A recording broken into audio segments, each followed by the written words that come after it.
Hello and welcome to another edition of the Dugout Podcast. I'm your co-host Andrew, alongside my co-host Marissa.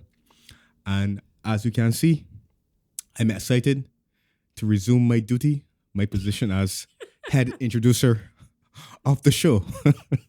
Wow. Totally not performance related. Is it though? I believe so. You butchered Ho Health's name last week. I did.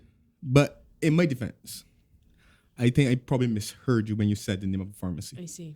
That, I was responsible for a plugging. Mm-hmm. I certainly do apologize to Whole Health Pharmacy. And I'm sure that you'll get it right this week. Right? Of course. But it's a learning process. Yes. I would say. Yes. And the thing that I've learned is that I need to be a bit more like you. Understand where I'm going? Mm-hmm. Okay, I'll clarify. I think I need to be a bit more like you in terms of when I make a mistake, insisting that our producer shot records it so that I can get it right. I normally keep going. Before. I can recall there've been many of occasions I where don't recall. shot. Can you recall Marissa not making mistakes and asking is the wrong word. We're demanding that you record the clip. He's nodding off camera. For those who are watching, he's nodding off camera. Yes, he is. We have to take your word for that. Well, just know I can't lie. Since we're right now situated in the house of the Lord, So you should feel ashamed of yourself, I'm not lying. I'm merely asking if he's really nodding. Oh, you I'm just asking. intentionally did not look in his direction as he nodded. Anyways, I'm ready to start the show. You Ready to start? the show? Of course. Great. I'm excited. I think we're excited to be back. Great. I would say that we have some very compelling issues to get into this evening. And there's no better place to start than down at the Tottenham Hotspur Stadium. Shot not at the top of my stoops here. I apologize for that behavior. But there's no better place to start than down at the Tottenham Hotspur Stadium, where Tottenham Hotspur ran out 1-0 winners against Man City. Now, Tottenham fans, Marissa has nothing against her club. Well, sorry, actually she might. But that Stoops, I don't believe, was against your club. It was more to do with the fact that City failed to capitalize on Arsenal's slip-up earlier in the weekend. But before we get to Arsenal, let's get to Tottenham. So, Marissa, what did you make of Sunday's game? Foolishness. Simply put. Yeah. Anything else to add? Look, Spurs defended well. They really, as they seem to do, they really troubled City on the counter attack. City they had a few last ditch blocks, last ditch tackles. On another day, City could have won, but dogged defended from Spurs, totally un-Spurs-like. Celebrating blocks. They really dug their heels in and were very unlike Spurs. But very Antonio Conte team-like, I felt. I guess give Jackie 3 points in the bike. They back in the race. They weren't out of the race for top 4, but big result for them. Yes. I'm sure they had a little extra oomph. Because Conte had his surgery last week as well. But my thing is that where was that fight and that desire? I felt like this was like Spurs in the North London derby. They had fight, they had passion, they had grit, they dug their heels in. I see people like Emerson Royale celebrating blocks at the near post and all sorts of stuff. And I was like, where was this against Arsenal a few weeks ago where people actually wanted you to win? Interesting. But anyways, Jackie, whatever. City, I don't know. City just look off color. Yeah, boy. I know Gary Neville insisting that he thinks City can go on a run and win title, but I get less and less confident in that happening as the games go by. Well, I do believe that City play Arsenal in the next fortnight or so. What's a fortnight? 2 weeks. Okay. I always hear it, but never know what it is. So we'll definitely know more then. It would have helped if City were able to reduce the gap to 2 points, although they've played a game more. Mm-hmm. But nevertheless, Arsenal must be reminded that games in hand don't mean necessarily mean points, points. yeah. So True. they still have to win that game in hand as well. In terms of my assessment of the game, it was interesting. I agree with you in terms of being impressed with Tottenham from a defensive point of view.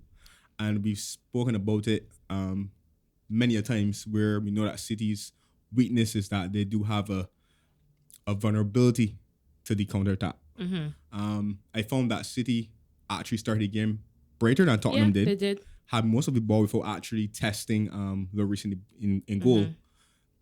And again, you can't legislate for individual errors. Yeah. It was a bad, careless pass that put Rodri under pressure. Yeah. And I think it was Hogbeer that nipped in and won the ball.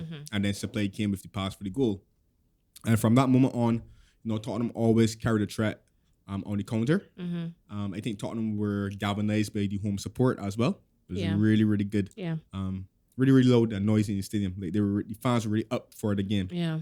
I think that kind of helped the players lift their levels a bit. And it felt as though Tottenham grew in confidence as the game wore on. And, defensively they looked assured. And I thought by the end of the game it was a fully deserved 3 points, I must say. City, on the other hand, it seems as if teams have a plan against City right now where they're kind of like preventing City from penetrating through the middle and are sending City wide. And the wide players from City, Marissa threatened in the first half, but then as the game wore on, his effectiveness seemed to dwindle as well. Jack Grealish didn't really have the final quality in the final pass or the final delivery. So then, because City crossed the ball quite a number of times and similar amount of times they were unable to beat the first man So you're not getting any penetration through the middle and then you're not effective, from out wide. And Tottenham defended deep, so there's no space necessarily for Haaland to run in behind either. Or for people to run beyond Haaland either. So just one of those things where it was whether or not Tottenham could maintain their concentration from a defensive perspective. And that's what got them crossing the line. Sent off, but that was too late to really have an impact, in my opinion. He could have still have gotten a point at that stage, right? Well, when he got sent off in 86, 87 like dying embers of the game. That, yeah. But I mean, I don't know. Like I said, I think it's very, very, very difficult. They've only, to my recollection, I think only Man United have managed it under Ferguson a couple times, or maybe more than a couple times, where they were able to win 3 league titles on the spin. Everybody else, we've had double winners in terms of consecutive leagues. Right. But Manchester United are the only team that has won, 3 consecutive league titles. So it shows that it's a very difficult task, and maybe it's just a case where, again, City might need a bit of, sprucing up in the offseason, I suppose. Yeah, I think. Not a major overhaul, but 1 or 2 areas might need freshening it up. Yeah. I've heard Gundogan and Bernardo Silva might be leaving in summer too. They need to buy a couple fullbacks, I think. Right. Do you think they need another central midfielder? I mean, they haven't really used Calvin Phillips much. True injury, and then the form or the quality of Rodri has kept him out of the team. Right. That's good. That's a really, really interesting question. I'm not sure at this stage what I would suggest they need. I was surprised that Gundogan and De Bruyne didn't start the game. That surprised me. Silva has been linked. It's felt like Silva has been linked with a move away for. Oh well. Exactly. Since last summer. Exactly. So, I don't know what to make of it. I do believe. Okay, the thing with City, I think City is a similar challenge to. Okay, I'm not going to use that example, but the challenge that City has is that it's very difficult to improve upon their strongest 11. So when you buy players, you're going to use Liverpool as an example. Of course not. Of course not. Lies and deception. Anywho, it's very difficult to improve upon their first 11. So when so even if you want to sign someone, who are you going to sign? Are you going to sign a squad player, or is the person going to be someone that comes straight in 11? And that's very, very rare. Even with the big signings that they've had of late, apart from Haaland, like so Jack Grealish, for example, he has not been a week in, week out starter. To me, at least, I know about. No, he hasn't been. Right? And they've made some other signings too, and they haven't been week in. So that's the problem. So then there's a case where you have a couple of players like Gundogan and De Bruyne who are early 30s. Do you feel as though you need to bring some new talent? Maybe mid-20s odd, promising or developing players, or do you go and splash your cash and look for another finished article in a sense? So that's the interesting thing about it. Yeah. I guess we'll see how the summer goes, but their week went from bad to worse because the day after the defeat, we heard some news coming out that they've been charged for breaching some financial regulations by the Premier League. Apparently, it was a 4-year investigation. Yeah, and they said City weren't cooperative during that 4-year period. But I understand. As usual, a lot of people talk about Chelsea nets, but what people fail to realize is that Chelsea were sold last year, and everything about Chelsea, books, accounting, everything had to be checked to make sure we could be sold in the correct channel. So, calm down, rival fans. But I think, from what I understand, the charges are what? No, I'm enjoying your take. Keep going. Anyways, keep going. The charges seem to be in relation more, not necessarily in terms of spending a lot of money on players, but in terms of how they account for the money that they have, so to speak, in terms of like beefing up their revenues. Because I think we both saw the report that they have like a higher revenue, the highest revenue actually. I think it was number one over traditional big clubs, more marketable clubs like Bayern, Barca, Liverpool, Man United. Right, they're being accused of being dishonest. Basically, in long and short situation. What are your thoughts on that? I mean, honestly, where there's smoke, there's fire. Come through with the analogies. But I mean, this is not the first time that City has had an acquisition level at them. They got away or year before last, where and they were guilty, but something about they went to court arbitration and they overturned the transfer ban. I think they still receive a sanction, but I think it was a European ban actually. Right, so they got a little bit of a because of some loophole they found or something like that. So it wasn't like they were innocent, but they just got away with it. Right? Correct. Where there's smoke, there's fire. I believe that for your investigation, I think any investigation of this magnitude and this seriousness has to have some realm of truth to it. So clearly City's hands are not clean. That's clear. Will they be found guilty or whatever the case to be? It's possible that I get the sense that there's going to be some charge of wrongdoing. What's going to be interesting for me is then what is the penalty, because it's kind of they say it's kind of like a blank canvas. The Premier League can do a multitude of penalties or punishments, and how strong will they be in enforcing these punishments? I just think it's disappointing. I don't take any joy or glee from it, to be honest. So you want then 2 league titles that you would get? No, because I didn't earn them on the pitch. Exactly. At the end of the day, like, they do nothing for me. Right. They think like for me, it's more important what my team does as opposed to what the other teams do. If I do what I'm supposed to do, then I give myself a chance. True. So like, I don't know if it'll be a points deduction. What do you think it should be? I would settle for a fine and a points deduction. A fine? For the rich owners? Sorry, whatever.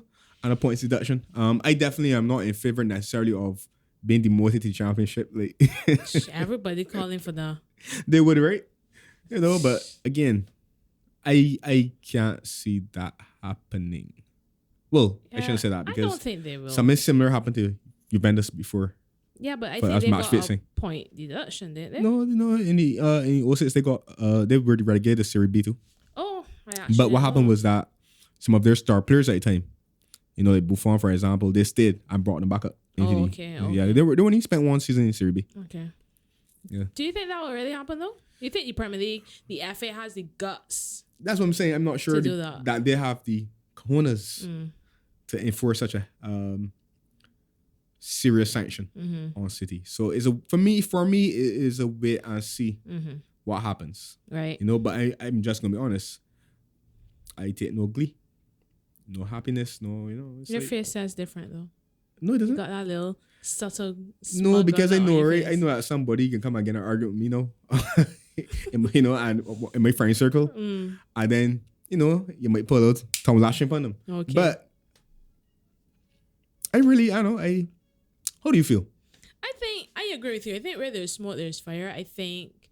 I do remember when I saw those revenue. I think it came out a few weeks ago or last month. I was a little surprised, to be honest. Considering Pep always complaining about lack of fans and atmosphere. Right. And then, it's not like City is actually be packed, you know. And then, Man United have had their troubles. Liverpool have had their troubles over the last few years and stuff like that. Well, before y'all start back winning titles and stuff. But those are like the two biggest clubs in England. Still very commercially attractive. Right. It always seemed weird. And then that's not even to bring in the clubs like Real Madrid, Barcelona, Bayern Munich. So I am not shocked. I heard somebody say like they didn't even need to do it. Like they have new rich owners that can buy an investing club. Just take some time and build it up. But I guess they felt they need to take shortcuts. I don't like it, to be honest. I don't think I'm a pretty honest person, so I don't really see the need why you need to inflate your accounts, basically. Right. I just don't see the need for it. I also don't think that you should relegate them. I mean,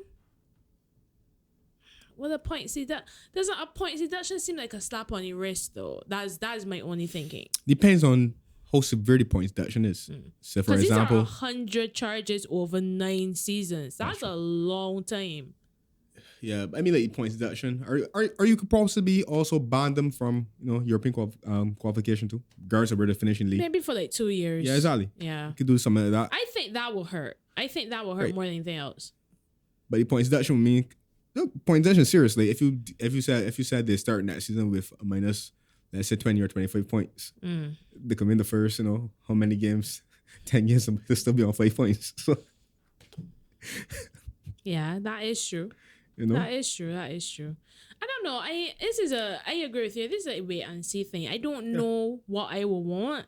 Right. I think when a verdict gets handled, whenever that may be, because that might take forever, then it would be like, right. I think it would have gone a different route. But right now, I don't. I genuinely don't know what I would do. And it would be interesting to see how the players and the manager reacts, because Pep always said that that the owners assured him. Yeah, exactly. He's been assured that they have not done anything wrong, and that's why he defends the club. But if they're proven otherwise, then he's out to their next day. Yeah. And I would take Pep's word on that. He seems like a pretty principled person. That would be the biggest loss to me, though. Yeah, and I think that they currently have some players on their books who've also suggested that should a severe or hefty sanction come down the pipeline, that they'll be looking for the exit door. I remember when they initially got the European ban, and the Brendan said that he would have to seriously consider his future, because 2 years is a long time. At his age, at least. I think he was 29 at the time. So, we'll see. I think people like Foden and maybe some of the academy products, maybe some of the local English players as well. I think they might stay. That have been there for a long time as well. Like Kyle Walker, I think he might decide, well, I'll write this one out. But then the likes of some of the players that they signed, it's Haaland stay. Just an example, not saying, not I know anything. I don't have any insider information. Haaland claimed that City and he blood, he father played for City. And he just accomplished it. The goal has been achieved. In my opinion, I don't know. I don't know. It'd be interesting to see how they react. But like you said, it's a wait and see thing. We don't know when these sanctions or punishments will be meted If out. any. Yeah, or if any. No, I think something will happen. Seriously. Let's see. Seriously. I can't see such a serious allegation and like you said 100 charges. So I can't see nothing 9 at all seasons, being 9 seasons is a lot. And just 1 or 2, 9 seasons. correct. So But I guess watch this space. Any updates, we'll continue to talk about it. correct. So just to touch quickly on some more Premier League action. We had some interesting results in the race for the top 4 and the title. You alluded to the fact Arsenal lost. I know you didn't watch the game, but my thoughts were, I felt like Everton were really up for the fight. Arsenal, to me, didn't look like the Arsenal of the season. I also noticed that the subs that Arteta brought on didn't really do much to affect the game. I saw some Arsenal fans cussing Georgina already. Interesting. You know how fickle football fans are. I mean, you know how I feel. You know how I feel that when chips are down, he's not a person to bring on a rose. But I think it's a bit too soon to be cussing the man after 20 minutes. Right. But he came on. Fabio Vieira came on. So Trossard came on as well, right? Yeah, Trossard came on. And none of them really impacted the game. And I felt like Everton were full value for their 1-0. Only their 4th win of the season. So Arsenal had a little wobble, but they're still in a good position because, City stepped up. Right. Before we continue, what I would say is, again, I think Everton winning. Remember I said last week that their home form is going to be key. And I saw Dyche trying to build or get us in a place where it's going to be really, really tough to come and get a result. I think that's key to their safety. Yeah. More than the away form. Yeah. But what I would say, though, is that it must be nice. It must be a really, really nice time to play Liverpool in a week's time. We get to those predictions. So I might have to swallow that away form prediction. Because, gosh. But yeah, I mean. We get to that prediction for real. I was surprised by the result. Not necessarily. Well, yeah, I was surprised by the result. I didn't expect Arsenal to lose. But I wouldn't have been surprised if Everton got something, meaning a point. A draw, right? Exactly. I definitely didn't expect a 1-0 because I thought Arsenal would score a goal at least. So that was a bit surprising. But like you said, they got the reprieve as a result of City slip up. And we will see if City can respond and put a run together, as so many people believe, and rightfully so, that they can or that they will. And we'll see how Arsenal responds. I'm convinced City could go on a run. So then we had some other results that affected the top 4. Newcastle drew with West Ham. Right. I think that played at that was St. a late game on James's. Saturday. Yeah, and they played at St. James's Park, right? I believe so. Okay. I started. Yeah, I think so. Yeah, because I started watching that game. I had it on. I wasn't really totally fixated on it. Right. So I think Newcastle scored first and West Ham equalized in the first half, and then the second half wasn't really much to write home about. But I did tell you we need to start having more conversations around Newcastle Saints. I genuinely believe they will get top 4 this season. I genuinely believe it. Simply because of the fact, since I know you asked me why, simply because of the fact they're literally playing 1 game a week, whereas all the other teams in and around them have multiple games. Man United's Europa League campaign is going to start back. Although they play Barca, we don't know how that's going to shape up. But they have multiple games a week. If Liverpool and Chelsea are interested, which they don't seem right now to be interested in getting back into a top 4 battle, but if they're interested, they also have multiple games a week. So I might be home. In a couple of weeks time too. Yeah, okay, Europe. So we'll see how long that lasts. Keep going. So, and I think that Eddie Howe has built a real spirit of togetherness at the club, and he's getting a tune on to these players. But as me and you were saying in our private conversation over the weekend, if Newcastle do get European football, when Arsenal get European football, we're really going to see the true measure of these managers and these clubs when they have to play their first 11s in high-level European football next season. So that's a discussion for the 2023-24 season. But for right now, I think Newcastle, we need to start genuinely considering them top 4 contenders. Don't you think? At this stage, yes. I think they're top 4 contenders. I wouldn't put money or put my house on the fact that they'll get the top four, I still favor Tottenham. I still fancy Tottenham over Newcastle. I mentioned everybody except Spurs. Well, Yeah, you did. True Chelsea fan. I'm sorry, It's creeping honestly, out. that was a literal oversight though. It is was creeping. It is creeping out. What's the purpose for it? Them still in Europa League, right? No, they mean Champions League. Yeah, they're in Champions League. I think they play is Wolfsburg or no? It's a German team though. I believe that they have in that round. Not Leipzig. I think it might be Leipzig. Is it? Sure. Yeah, we'll figure it out. We'll recollect that when we get to the European prediction games. Oh yeah, that's next week. Yeah. So, but I mean, in terms of Tottenham, yeah, I still fancy because like, as I told you in our private conversations, yes, Newcastle have made some nice signings or what's not, but to me, I wouldn't say that. For me, I haven't seen a signing yet where the name jumped off the paper and it was like, okay, that signing is going to take them to the next level. I think they're just benefiting, and it's not no fault of their own, but I do believe that they're benefiting from, the teams that would normally be up there having in different seasons. Right. And I still fancy Newcastle or suspect rather, that Newcastle would drop the odd point. Like they did over the weekend. And, if Chelsea or Liverpool and Tottenham, if those teams attain a level of consistency, I think that I still think on paper those teams have better squads than Newcastle does. So I think that those teams, Well, football isn't played on paper. It's true. But I still even if Chelsea and Liverpool don't make it or even not in the conversation, I still fancy Tottenham to get to knit that 4 spot ahead of Newcastle. Not me though. Disagree way. I mean, Tottenham, I shouldn't answer way because we know Tottenham has had some indifferent results all through the season, has some indifferent performances. But I just fancy. I guess we see. Tottenham in, yeah. And United continue their winning ways. They won 2-1 at home to Palace.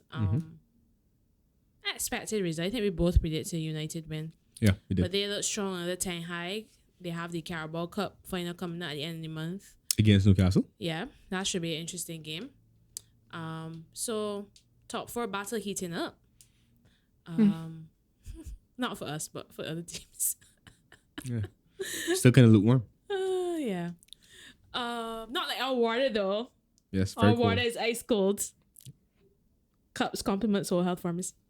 Ain't time for that yet, but you mentioned lukewarm, so I had to go with it. I mean, Yeah. Yeah, sure. All right, so let's get into. I totally forgot Champions League was back next week, so we could do some Premier League and some Champions League predictions for next week before we move on to some cricket discussion. Man United actually play Leeds twice this week.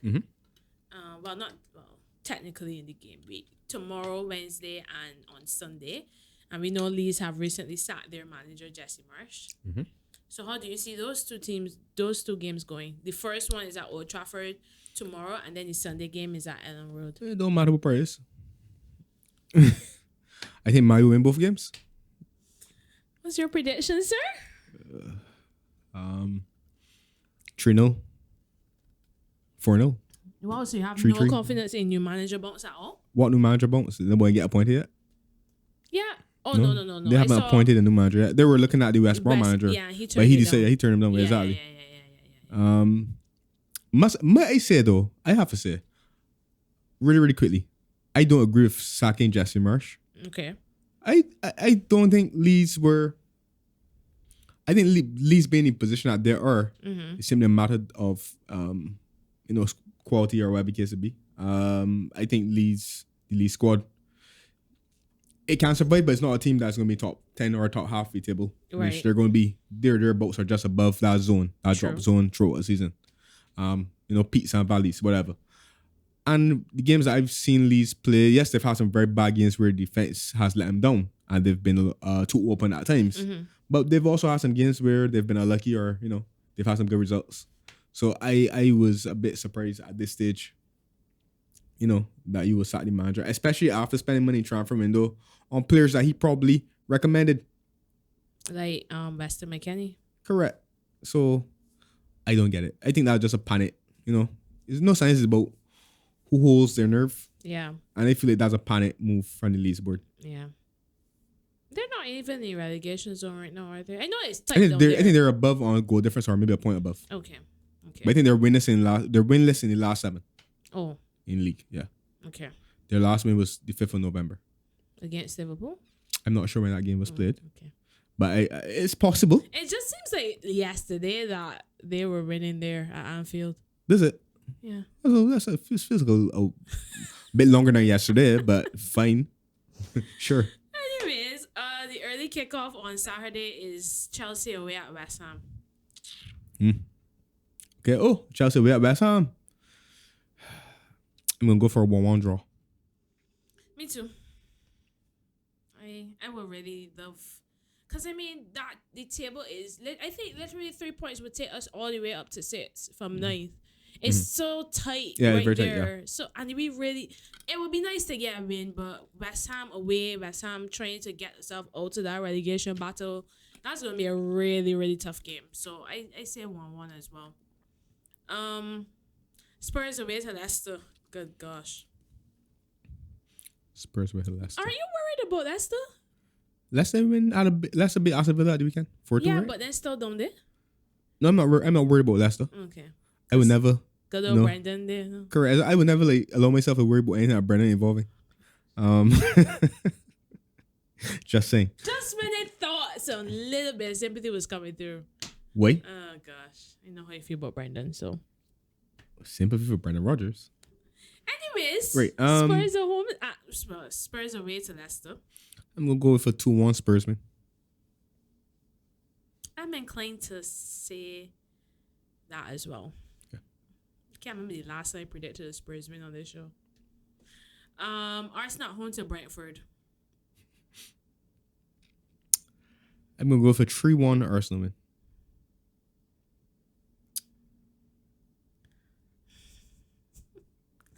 This game is so idiotic, but I just sense a 2-2. I appreciate you. Appreciate me for? Sensing that. You might be right. I don't know. Brentford look good this season, to be honest. And I know Arsenal at the Emirates have been pretty formidable, but I don't know, maybe they might be a little rocky, a little shaky on confidence, and Brentford playing well. Or Arsenal might win 5-0, and they look like a fool. But I'll still go with my 2-2. No problem. Newcastle away to Bournemouth.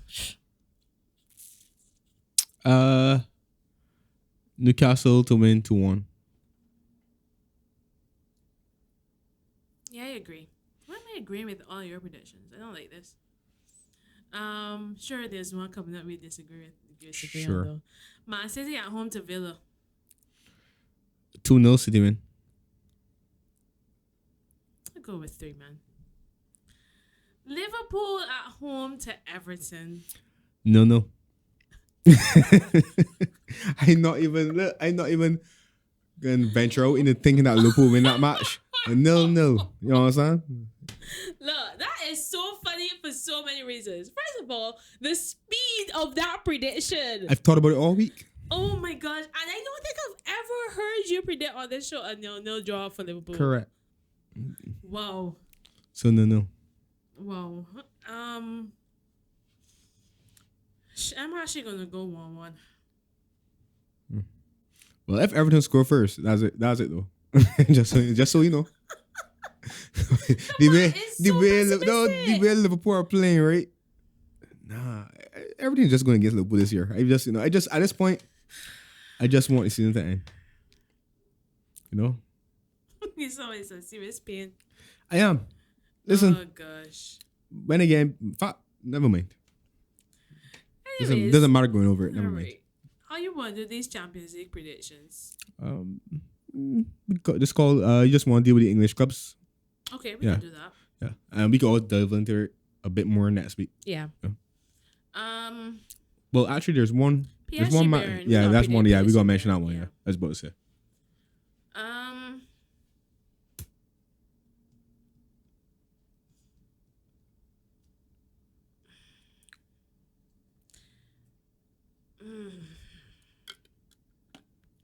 Wow. 2-2. This is the PSG Bayern. Mm-hmm. This is the first leg is at PSG, right? 2-2. Mm-hmm.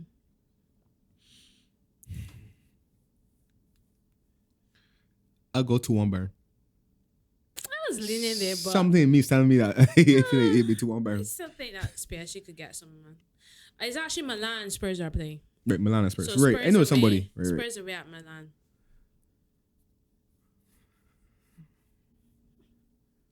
I know where I'm going. I'll go for a 1-1. A 1-0. A 1-0 draw. First game. 2-1 Milan. Okay. Next Wednesday. Woo! Woo! Woo! Chelsea away at Dortmund. I'll go for 2-1 Dortmund.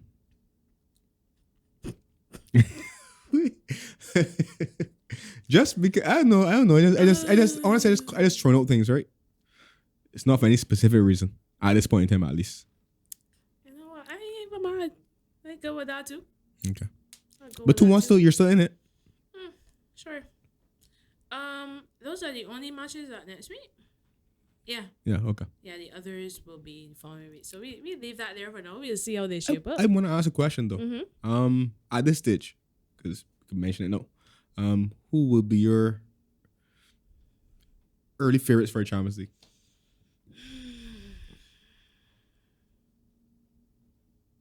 Actually, I should say favorites. Favorite. So you only get to pick one team. You're wicked. I know. Could talk about this direction if you want to as well. Liverpool. You're bad mind. Yeah. But you know, for that, right? You send shit come back right at home. You at Liverpool, you actually going to maintain for true. Honestly, but I'm being serious. Okay, all right. Let me attack it from a different angle. If I had to choose right now, I would say Bayern Munich. Mm-hmm. Honestly, I think I have seen a couple of their games so far this season. Not a lot, but I know other teams that you would traditionally associate with favorites are struggling, like Real Madrid, Liverpool, Man City, Barcelona in it. So I would say Bayern Munich. But honestly, I think Liverpool wants to fight for something this season, and I would not be surprised if they pull a rabbit out of the hat if they get past Madrid. If y'all get past Real Madrid, I think y'all could go all the way. Well, You've heard it here first, peoples. This may be the dumbest prediction I've ever made on this show, but you never know. I can request that shot save it just in case Liverpool actually win, that we could post it. You know, we in our end of season, review package, we could Just post know that I said if y'all get past Madrid. Of course. Y'all get past Madrid. Of course. All right. I We're ain't sure definitely y'all might. not favorites. Exactly. Right. But the only good thing about it is that both teams are kind of in Patchy. different form. Yeah, Yeah. patchy. Well, be bad. Madrid patchy. If you push me again to select a favorite, I would also say Bayern. I think Bayern seems to be, but I know that's never always true in terms of an indicator of football winning, because we've had seasons where a team might look the more accomplished or the best settled, and then they come unstuck. Right. So not saying that this is foolproof, but at this stage, Bayern seem to be, in terms of recognizable names, the more settled. Yeah. Of the team still in the tournament. It's kind of open though. Yeah, I would say so. It has too. an open feel. Yeah. For some, based on Chelsea. Ooh, what was that? Well, you never know. Stranger things have happened. I'm literally kidding about that. The finals in Istanbul this season, right? I ain't sure. Maybe. I think so. All right. So let's move on to some cricket. Yeah, sure. So last week we alluded to the fact that there was this review of the West Indies shambolic performance at the T20 World Cup. I didn't know whether I had to hire 3 people to tell them what me and you could tell them, but Yeah, because reading the report, I saw a lot of points made or suggestions made that in our private conversations before we even started the podcast that we've both said. Yeah. So. But there were 3 things to me that stood out in the article I read. They mentioned the lack of preparation, how we flew out right after CPL, and most of the team had little experience in Australia. And the conditions were vastly different from what you would find in Caribbean. Vastly, yes. So nothing shocking there. But the one I really want to touch on is how they talked about how it's not in the best interest of West Indies cricket that the best players play every global league and play for the West Indies team on an optional basis. No, fully agree. But my thing about this is what can be done. I feel like right now, I think right now they're like two. Actually, there was a point there were three different T20 leagues happening a few weeks ago. The Bangladesh Premier League. I think there was a Abu Dhabi league as well, or maybe I'm confusing those two. There was the Big Bash League in Australia, and there's the league tournament in South Africa that is going on right now. Right. It seems like there's too much franchise cricket going on. So then, and our regional tournament is happening now. Mm-hmm. So how I would like, it's okay to say that on paper, but where's the suggestion for how you can get these players to play less franchise cricket and more regional cricket, where that's where the money is? And before you jump in, it's not only a problem facing West Indies. I saw Josh Butler came out. I mean, English and their rich people problems.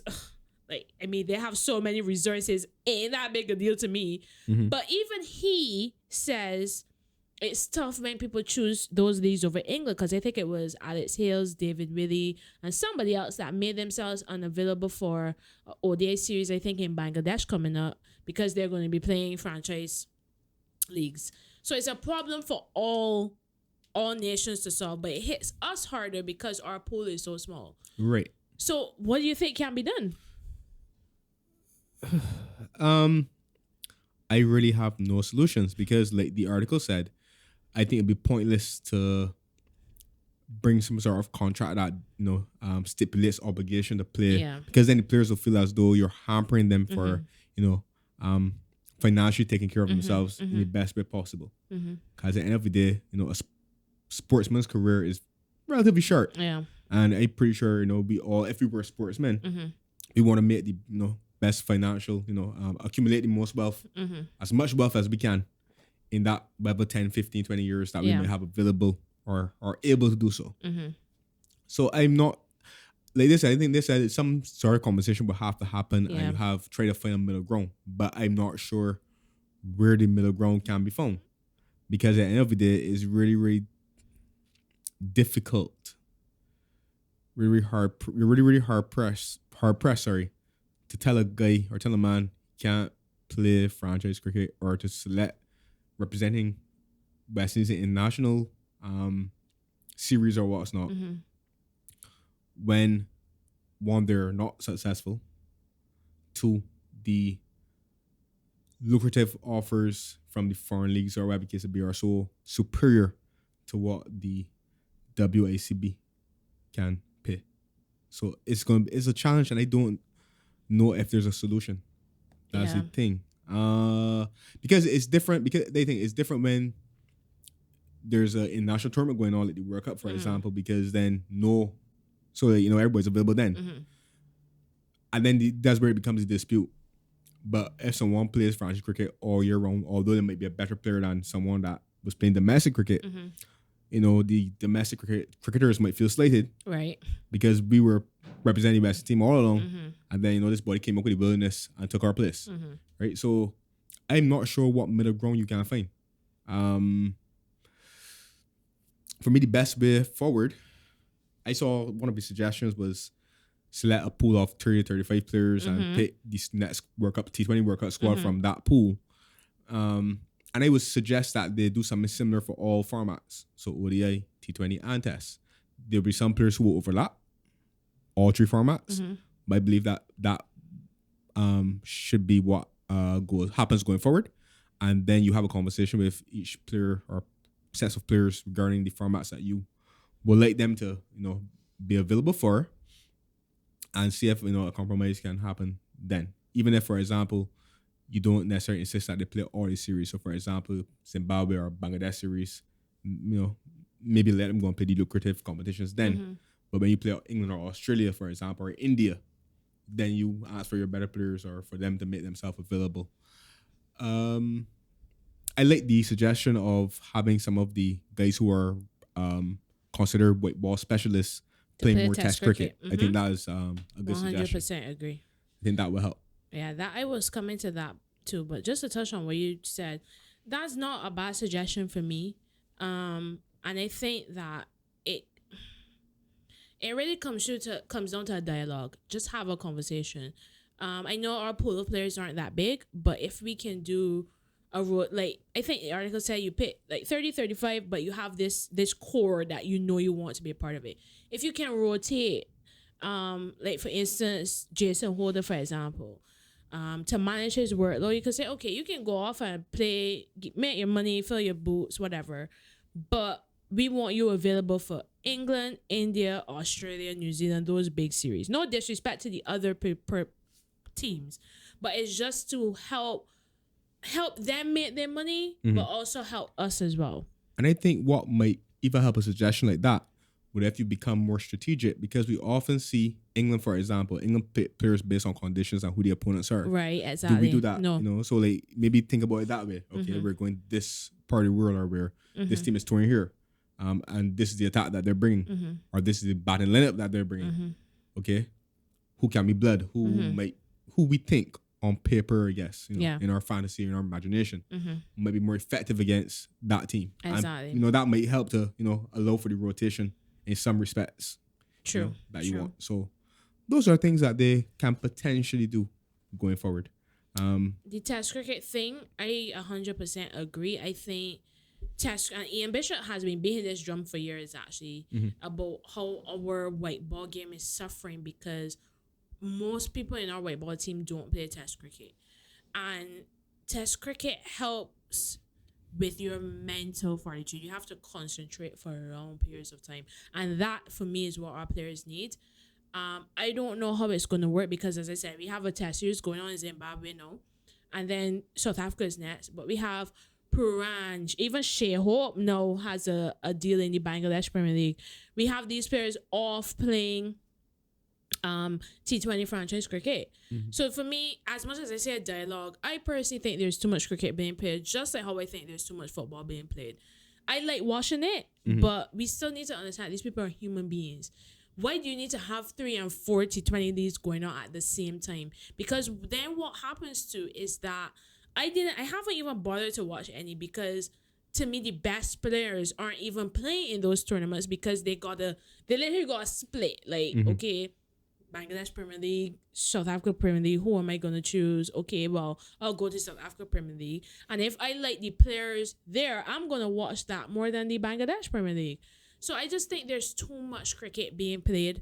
And the women's game for right now has it a little bit better because they never have any leagues playing during international tournaments or bilateral tournaments. And I think there's only the CPL, the 100, and the Big Bash League in Australia, soon to be the Women's Premier League. So they only have 4 leagues right now. So that's easier to manage. But even then, sometimes you see teams managing the workload of their teams as well. I think the men's game needs to get back to that. You don't need to be playing so much cricket, man, honestly. So yeah, that's my take on that. Anything else you have to say on that? I feel a bit pessimistic about it though. No, seriously, because I feel as though these suggestions, these conversations have taken place before. Because the West Indies team would have been having issues with the board from the time we were in school. I remember when I actually used to watch cricket on a daily. Relatively so, you know? Yeah. Am I lying? No? No. Very good. So I we're, you know, I don't want to reveal our ages on here. But we're quite a few years older, a few years removed from that. I'm still young and sprightly, so speak for yourself. Okay. I never said that I wasn't young. I just said we're a few years removed. But fair enough. Whatever. You know, whatever. Right, it's true. Whatever. Anyway, that being said, I'm a bit cautious about whether or not these suggestions will, in some shape or form, be implemented, and to what degree will they be effective. So again, there's a wait and see thing. Yeah. I reserve, the right to wait and see. That seems to be a theme of things that we're talking about on the show. That happens. All right, and so I talked briefly just now about women's cricket. The women's T20 tournament, World Cup is starting next week. Mm-hmm. I, for one, I love women's cricket. This weekend. Oh yeah, this weekend on Friday. Yeah. Wow. So for Africa, Sri Lanka is the first game. Wow, and West Indies play on Saturday. Yeah. Sorry. I am really looking forward to that tournament. Really looking forward. I think women's cricket is just coming along leaps and bounds. Australia, India, England are clearly the three best sides in the world, but I think you have to also look out for South Africa and New Zealand. West Indies, boy. West Indies bowling will do all right, but the batting. West Indies have struggled because I think we played a tri-series against India and South Africa recently. I think there was a series before that. Was it England? Yeah, I played England here in December. Right. We are struggling to make 100 runs in a T20, and that's not good enough. The women's game has far surpassed those middling totals, and I think we're struggling because Stephanie Taylor, one of our bad batters, has been injured, so she's been included in the squad subject to fitness. Hayley Matthews seems like she's just carrying the team on her shoulders. She can't do it all. And I beg somebody to beg Deandra Dottin to come back to West Indies cricket because we need her in order to, I think, to help shepherd this new generation. Because we do have, I was following the Under-19 Women's World Cup. We do have some talented youngsters, but those youngsters need shepherding. They need experienced heads around them. So to be fair to the girls, I'll back them, I'll support them, but I don't think they're going to do much in this tournament, especially since they're in the group with England and India. So yeah, I'm looking forward to the tournament. I am. Well, I haven't watched women's cricket a lot over the past few years, to be honest. I think I saw a few moments of some of the series that you mentioned. And I concur with everything that you said because, you know your stuff. So there's nothing for me to say. You. But what I would say is that while I would take a keen interest in the West Indies games. I'm also supporting them. But, you know, there is a former student of mine who was on the team, who's in the squad. Who's that? Trishan Holder. Okay. I taught her in second form many moons ago. Look at you. So, you know, I'm wishing her all the best, you know, up and on. She was at the Under-19 World Cup too? Yeah. Yeah. So, you know, wishing her well, wishing the team well.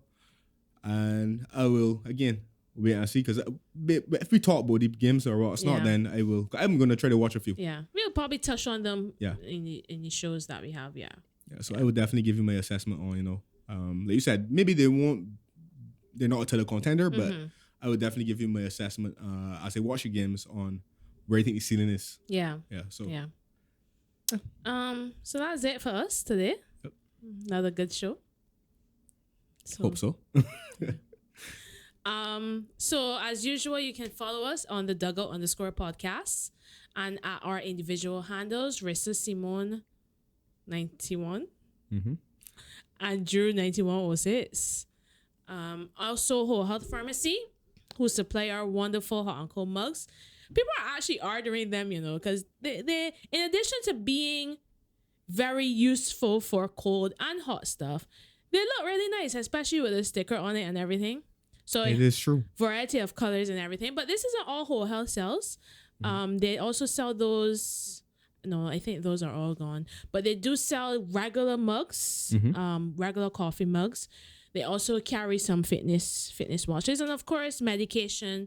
Sanitary napkins for women out there who use the organic women's haven pads. Those sell there as well. So you can get a look at Whole Health Pharmacy. They also are on Instagram. Can't remember their handle right now, but by the time Shaq finished with his editing, I'm sure it's going to be across the screen. So that's it. And of course, Spirit Life Studios, our resident producer, phone went off again today, Andrew. Yeah. It's becoming a recurring theme. What are we going to do with this? Well, I like him, man. I think we got a beer with him, you know? I think so too. He's a good boy, you know. Good boy. Decent fellow. Yeah. So Spirit Life Studios, of course, who produce our show, who help us with our set and everything. So, you know, give him a shout. Spirit Life Studios 246, I think, is the handle. I think I got that right. So yeah, that's basically it. So thank you for joining us again. This has been another excellent episode of the Dugout Podcast. We'll see you again next week.